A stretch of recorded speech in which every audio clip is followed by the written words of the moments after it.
বাবাকে জড়িয়ে ধরে মিরাজ পুত্রের আবদার, সাড়া না পেয়ে ছেলে গুমরমুখ। পরক্ষণে মিরাজ পরমাদরে ছেলেকে বুকে জড়িয়ে নিলেন। হোম অফ ক্রিকেটের দারুণ একটা দিন কাটিয়ে বাবা ছেলে ঘরে ফিরলেন।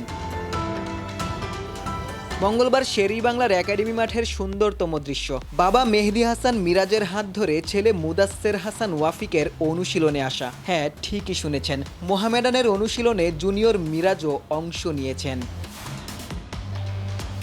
মিরাজ এই মুহূর্তে দেশের সেরা অলরাউন্ডার। ব্যাটিং বোলিংয়ে যে কোনো দলের প্রাণভোমরা। অনেকেই জাতীয় দলের ক্যাপ্টেন্সির দায়িত্বেও মিরাজকেই যোগ্য মনে করেন। দেশের যে কোনো তরুণ আইডল হিসেবে মিরাজকেই ভাবতে পারেন। ছেলে হিসেবে ওয়াফিকের বাবার মতোই অলরাউন্ডার হওয়ার কথা, কারণ ছেলেরা সাধারণত বাবাকেই অনুসরণ করতে চায়। তবে মিরাজ পুত্র যেন খানিকটা ব্যতিক্রম।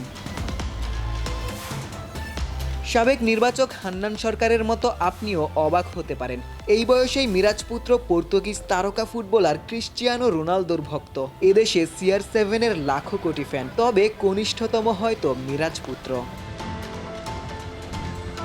অনুশীলনে ওয়াফিক বাবার সতীর্থদের সাথে ওয়ার্ম আপ করেছেন বটে, তবে খানিক বাদেই ফুটবলে মেতেছেন। কে জানে মিরাজপুত্র বড় হয়ে ফুটবলার হবেন নাকি বাবার পথই অনুসরণ করবেন।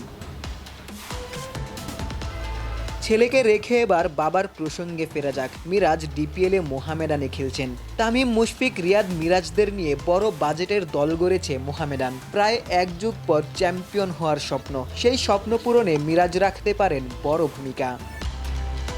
মোহামেডান ম্যানেজমেন্টের মিরাজের প্রতি বাড়তি নজর। মাঠে মিরাজ প্রতিদান দিতে চাইবেন। মোহামেডান তো মিরাজের কাছে পরিবারের মতো। মাঠে যেমন অলরাউন্ডার, ছেলে কিংবা নিজের পরিবারের কাছেও মিরাজ হয়তো পারফেক্ট অলরাউন্ডার। দিন শেষে ছেলের সাথে এমন দৃশ্য চোখের শান্তি নয়তো কি। আশিক সারোয়ার, নিউজ 24।